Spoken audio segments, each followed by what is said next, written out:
आज के इस वीडियो में हम यूआई प्रिंसिपल्स के बारे में बात करेंगे विद रियल लाइफ एग्जांपल्स के बाज़ औक़ात ऐसे होता है कि आप डिज़ाइन तो प्रिपेयर कर रहे होते हो, लेकिन आपके जो डिज़ाइन है वो एस्थेटिक और फील नहीं होती, डिज़ाइन नहीं लगता और वो इतना ज़्यादा अट्रैक्टिव नहीं होता कि वो क्लाइंट ग्रैब कर सके। आप डिज़ाइनिंग कर रहे होते हो लेकिन आपको क्लाइंट्स नहीं मिल रहे होते, प्रोजेक्ट्स नहीं मिल रहे होते, तो उसकी मेन वजह भी यही होती है कि आप यूआई प्रिंसिपल्स को फॉलो नहीं कर रहे होते। तो आज की इस वीडियो में हम यूआई प्रिंसिपल्स के बारे में बात करेंगे विद रियल लाइफ एग्जांपल्स, ताकि आपको एक अंडरस्टैंडिंग हो जाए और आपको अंदाज़ा हो कि इन यूआई प्रिंसिपल को फॉलो अप करना कितना ज़रूरी है और इससे डिज़ाइन कितना ज़्यादा निकल के आता है। तो चलते हैं इस वीडियो में।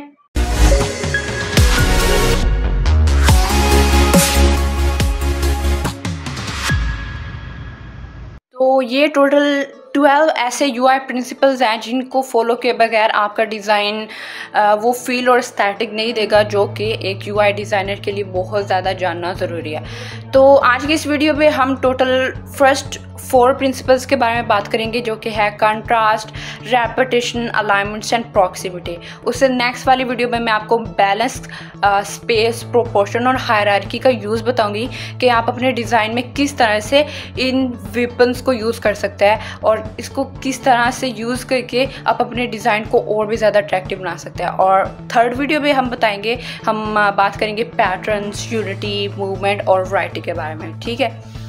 और आई होप कि ये आपको काफ़ी ज़्यादा हेल्प करेगा। और अगर आपका कोई क्वेश्चन हो तो आप नीचे कमेंट्स में पूछ सकते हैं। तो फर्स्ट स्टार्ट करते हैं अपने फर्स्ट प्रिंसिपल से, जो कि है कंट्रास्ट। सो बेसिकली कंट्रास्ट होता क्या है और हम किस तरह इसको अपने डिज़ाइंस में बिल्डअप कर सकते हैं। तो contrast is refer to the difference in visual properties. जब हम अपने डिज़ाइन के अंदर एक विजुअल डिफरेंस लाते हैं तो उससे कंट्रास्ट बिल्ड होता है। अब ये कंट्रास्ट बिल्ड कैसे हो सकता है? जब हम different colours, different sizes, different shapes और डिफरेंट टेक्सचर के साथ खेलते हैं और उसके बाद उनसे डिफरेंस क्रिएट करता है, तो वो कंट्रास्ट बिल्ड करता है और कंट्रास्ट बहुत ज़्यादा अट्रैक्टिव होता है। फॉर एग्जांपल, अब मेरे पास 2 टैक्सीज हैं, एक है हेडिंग और एक बॉडी टैक्स, तो उनके अंदर डिफरेंस मेरे कंट्रास्ट बिल्ड करने से पैदा होगा कि मुझे पता चलेगा, अगर मैं हेडिंग का साइज़ बड़ा कर दूं तो मुझे पता चलेगा कि ये हेडिंग है, और मैं बॉडी का बॉडी का जो साइज़ होगा उसको कम कर दूं तो मुझे पता चलेगा कि वो बॉडी है। इसका मतलब मैंने कंट्रास्ट बिल्ड किया, ठीक है। तो कंट्रास्ट बिल्ड करने से क्या होता है, एक तो इससे रीडेबिलिटी बढ़ती है, दूसरा इससे हायरार्की पैदा होती है, और थर्ड ये कि और भी ज़्यादा क्लैरिटी आती है। जब आपके सामने होगा कि हेडिंग ये है और बॉडी टैक्स ये है, तो आपको और भी चीज़ें क्लियर दिखेंगी, ठीक है। तो इसको हम अब एक एग्जांपल से देखते हैं। जैसे आपके सामने ये एक मोबाइल ऐप है और ये डिज़ाइन बहुत अच्छे से डिज़ाइन किया गया है, क्योंकि इसके अंदर आपको कंट्रास्ट दिख रहा है। इसके अंदर कलर के हिसाब से कंट्रास्ट ऐसे है कि देखें इन्होंने ब्लू कलर को किस तरह से यूटिलाइज़ किया है। ब्लू कलर डार्क, बैकग्राउंड में डार्क है, जबकि एक CTA, क्योंकि वो चाहता है कि वो CTA को यूज़र से क्लिक करवाए, इसलिए उसने इसका जो कलर है उसमें इस तरह से कंट्रास्ट बिल्ड किया कि वो पॉपअप हो रहा है और एक आम यूज़र को भी पता चल रहा है कि ये CTA है। जैसे इसने यहाँ पर ऑरेंज यूज़ किया है स्टॉप करने के लिए, या यहाँ पर इसने लीनियर में ब्लू यूज़ किया है। दूसरा, साइज़ के लिहाज से कंट्रास्ट अगर हम देखें तो देखें CTA के लिए इसने क्या साइज़ रखा है, और यहाँ पर इसने जो फिल्टर्स अप्लाई किए हैं तो साफ पता चल रहा है कि इसने यहाँ पर इसकी जो ओपेसिटी है वो कम कर दिया है, ताकि एक डिफरेंस क्रिएट हो और हमें भी साफ दिखता भी है कि ये CTA है और ये फ़िल्टर है।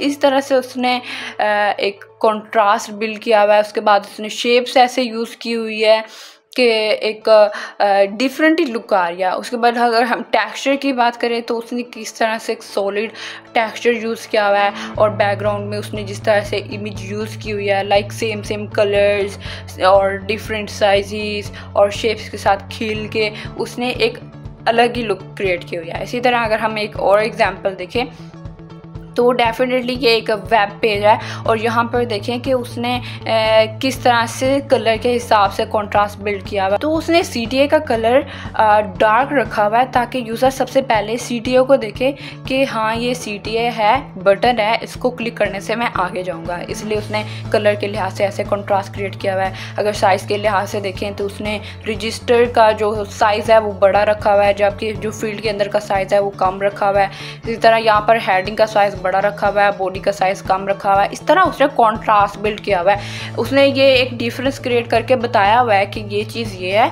और ये चीज़ ये है। उसके बाद अगर शेप की बात करें तो शेप देखिए उसने किस तरह से रेडियस कम रखा हुआ है। इसी तरह उसने जो फील्ड्स है उसका भी रेडियस कम रखा हुआ है, CTA का भी रेडियस कम रखा हुआ है। मतलब कि उसने एक कॉन्ट्रास्ट बिल्ड किया हुआ है, इसको कहता है कॉन्ट्रास्ट।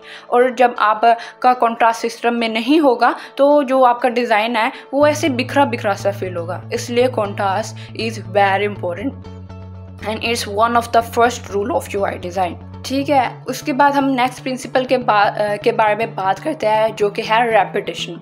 अब जो रेपिटेशन है ये हमारा दूसरा UI प्रिंसिपल है और इससे होता है क्या, हम इसके बारे में बात करते हैं कि it helps to create a sense of unity, cohesiveness and familiarity for users. It refers to the consistent use of design elements, design patterns and design styles. Repetition का मतलब ये होता है कि आप जो एक certain amount of element है उसको repeat कर रहे हो एक sense में।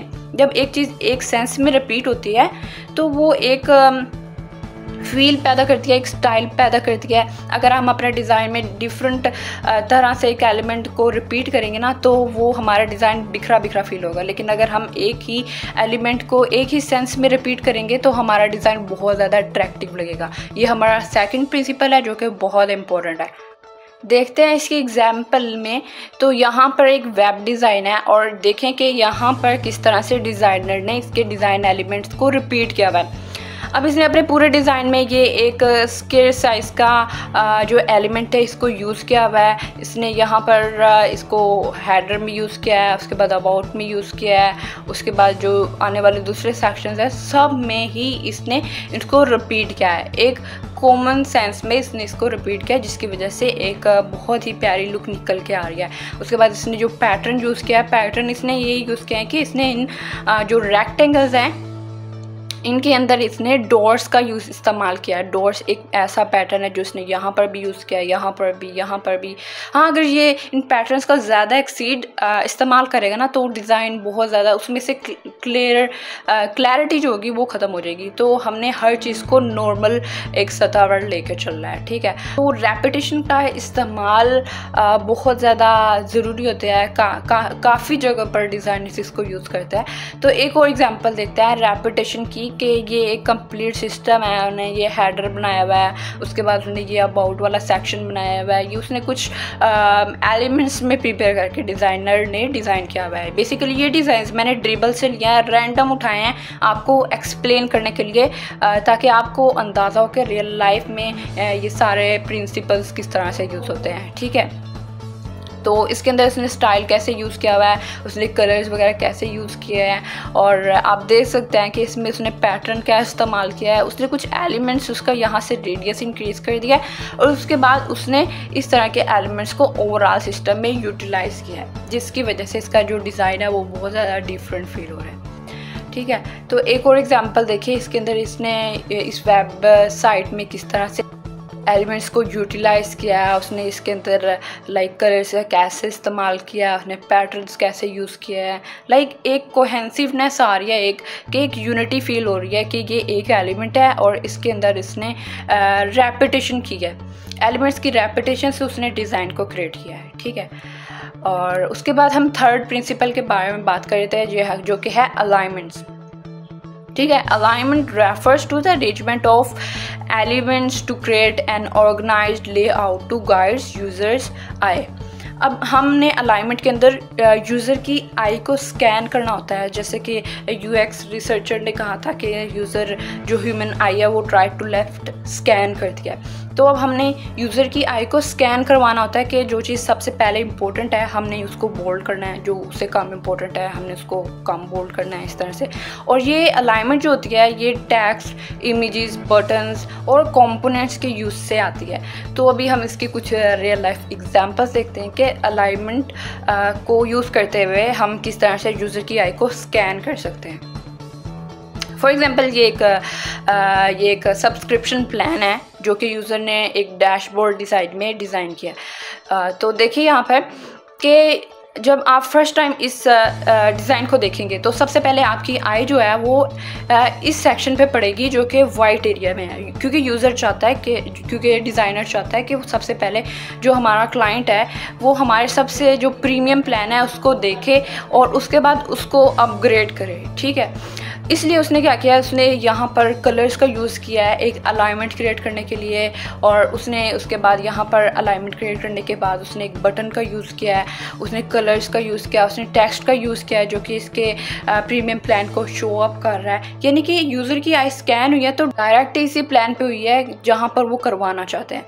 मतलब कि इसका मेन फोकस ये होता है कि जहाँ आप एम्फसाइज करना चाहते हैं, जोर देना चाहते हैं, आप चाहते हैं कि यूज़र इस पर फोकस करे, तो आप उसको बोल्ड कर देते हैं, आप उसको बड़ा कर देते हैं या उसका कलर चेंज कर देते हैं, या यानी कि उसको अलाइन इस तरह से करवाते हैं कि यूज़र उस पर फोकस करता है। जब एक लैंडिंग पेज आप डिज़ाइन करते हैं तो आपका जो मेन फोकस होता है वो लीड्स लेना होता है। तो आप जो फॉर्म होता है वो मेन स्क्रीन पे रखते हैं और आप कहते हैं कि जैसे यूज़र इस पर लैंड करे ना तो वो फॉर्म फिल करे ताकि हमें हमारे यूज़र का सारा पता वगैरह पता चल जाए और वो किस तरह से हम उसको असेस कर सकते हैं और अपनी जो सर्विसेज दे सकते हैं। ये वही चीज़ है, वो अलाइनमेंट पे फोकस करते हैं।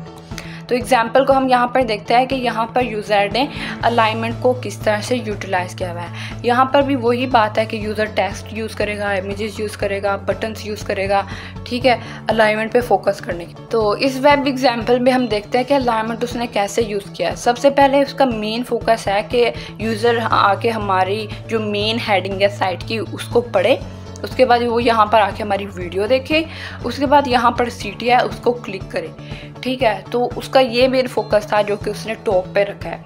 आपको ऐसी भी साइट्स मिलेगी जिनका यूज़र एक्सपीरियंस बहुत ज़्यादा बैड होता है, और वो इसलिए बैड होता है कि उन्होंने सबसे पहले अपनी साइट का इंट्रोडक्शन नहीं करवाया होता अपने हीरो सेक्शन पर। इसको हीरो सेक्शन करते हैं तो यहाँ पर आपका एक हेडिंग, आपकी इमेजेस और आपका सीटी होना और एक क्लीन नेविगेशन बार होना बहुत ज़्यादा ज़रूरी है, ठीक है। उसके बाद आप अलाइनमेंट देखें कि यहाँ पर कोई भी उन्होंने एक स्पेसिफिक एरिया सेलेक्ट किया हुआ है और उस स्पेसिफिक एरिया से बाहर कोई भी चीज़ नहीं जा रही। उन्होंने प्रॉपर अलाइनमेंट का ख्याल रखा हुआ है। जैसे फॉर एग्जांपल ये वाला एरिया है तो यहाँ पर भी उन्होंने बिल्कुल अलाइनमेंट्स का ख्याल रखा हुआ है, कोई भी सेक्शन बाहर नहीं जा रहा। तो इसी तरह एक मोबाइल ऐप में हम अलाइनमेंट को देखते हैं कि उसने अलाइनमेंट्स को किस तरह से रखा हुआ है। एक तो उसने नेविगेशन को बिल्कुल क्लीन कर दिया, उसने हैमबर्गर में डाल दिया सारे सेक्शंस, तो उसकी जो ऊपर से जो एरिया है ना उसको काफ़ी ज़्यादा मिल गया, जिसकी वजह से अब यूज़र मेन हेडिंग पे फोकस कर सकता है, उसके बाद वो नीचे स्क्रॉल कर सकता है। वो अलाइनमेंट उसकी उसने इस तरह से बना दिया कि डिज़ाइन अब बहुत ईजिली एक्सेसिबल है और यूज़र उसको आराम से भी कर रहा है। उसके बाद यहाँ पर उसने किस तरह से स्पेसिंग को छोड़ा हुआ है, हर चीज़ को अलाइन किया हुआ है, उसने किस तरह से ये नीचे जो कार्ड्स हैं इनको अलाइनमेंट में रखा हुआ है। तो ये छोटी छोटी चीज़ें काफ़ी ज़्यादा मैटर करती हैं और ये आपके डिज़ाइन को पॉपअप करती है, अट्रैक्ट करती है। उसके बाद हमारा फोर्थ जो रूल है वो है प्रॉक्सिमिटी। प्रॉक्सिमिटी एक ऐसा रूल है जो कि ये डिफाइन करता है आपके जो डिज़ाइन एलिमेंट्स हैं जो वो ग्रुप होते हैं तो वो एक मीनिंग दे रहे होते हैं। So basically proximity refer to the principle of organizing and positioning related elements close to each other। जो चीज़ एक दूसरे से मैटर करती हैं, एक दूसरे के लिए मैटर करती हैं तो वो एक दूसरे के क्लोज होती हैं in such a way that visually communicate their connection और relationship।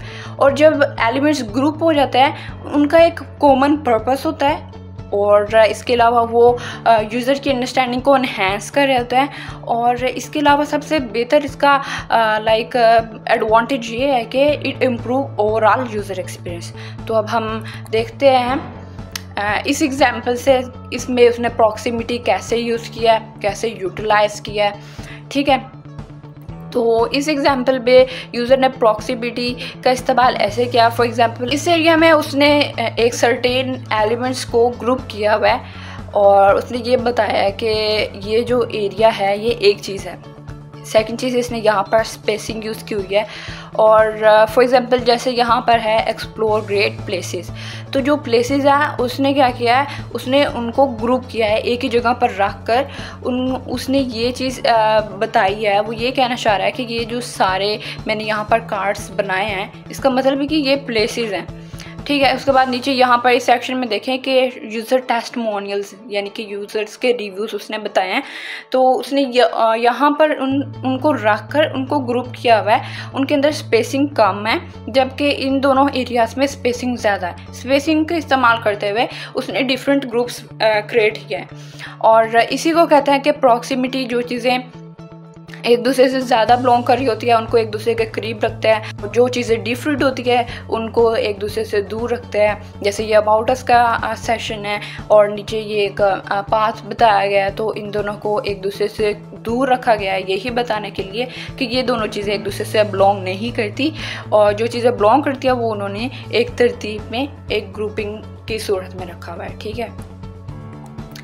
तो प्रॉक्सिमिटी जैसे फॉर एग्जांपल अब ये एक डैशबोर्ड का डिज़ाइन है, तो इस डैशबोर्ड के डिज़ाइन में आप देखेंगे कि जो चीज़ें जो नैब बार है उसने एलिमेंट्स जो टैब्स हैं उनको एक दूसरे के बहुत ज़्यादा करीब रखा हुआ है। इसका मतलब ये कि ये शो भी हो रहा है, दिख भी रहा है कि ये नैब बार है। इसी तरह इसने टॉप के जो ये फीचर्स बताए हुए हैं हमारे आवर क्लाइंट्स टुडे सेल्स, तो इसने इनको एक दूसरे के करीब रखा हुआ है क्योंकि इनकी जो नेचर है मतलब ये डिजिट्स को शो कर रहे हैं, तो उनको उन्होंने एक जगह पर रख के उनको ग्रुप किया हुआ है, ठीक है। इसी तरह ये टेबल है, नीचे ऑर्डर हिस्ट्री है और यहाँ पर रीसेंट ट्रांजैक्शंस देखें। तो किस तरह से उसने प्रॉक्सिमिटी को यूज़ किया है, यूटिलाइज़ किया है, एक कंप्लीट क्लीनलीनेस और उसके यूज़र एक्सपीरियंस को एनहेंस किया हुआ है। तो बेसिकली ये 4 रूल्स थे जिनके बारे में हमने आज बात की है। सो बेसिकली कॉन्ट्रास्ट में आपने कलर, साइज, शेप और टेक्सचर से डिफरेंट क्रिएट करना है। रेपिटेशन में आपने एक सर्टेन एलिमेंट्स या पैटर्न्स या स्टाइल को रिपीट करके डिज़ाइन क्रिएट करना है। उसके बाद अलाइनमेंट में आपने हर चीज़ को अलाइन रख के यूज़र की आई को स्कैन करवाना है। और प्रॉक्सिमिटी डेफिनेटली है ये है कि आपने ग्रुप्स करके एलिमेंट्स को यानी कि उनका जब एक कॉमन पर्पस दिख रहा हो तो यूज़र की अंडरस्टैंडिंग को एनहेंस करना है कि ये एक अलग चीज़ है, ये एक अलग चीज़ है, मतलब कि आपने ग्रुपिंग की फ़ीचर को यूटिलाइज़ करना है, ठीक है। तो उम्मीद आपको समझ आ रही होगी। अब आने वाली वीडियो में हम इन 4 प्रिंसिपल्स के बारे में बात करेंगे। Don't forget to subscribe my channel and hit that bell icon. मिलते हैं नेक्स्ट वीडियो में, तब तक के लिए keep learning, keep growing and design करते रहें और फेसबुक कम्युनिटी में शेयर करते रहें।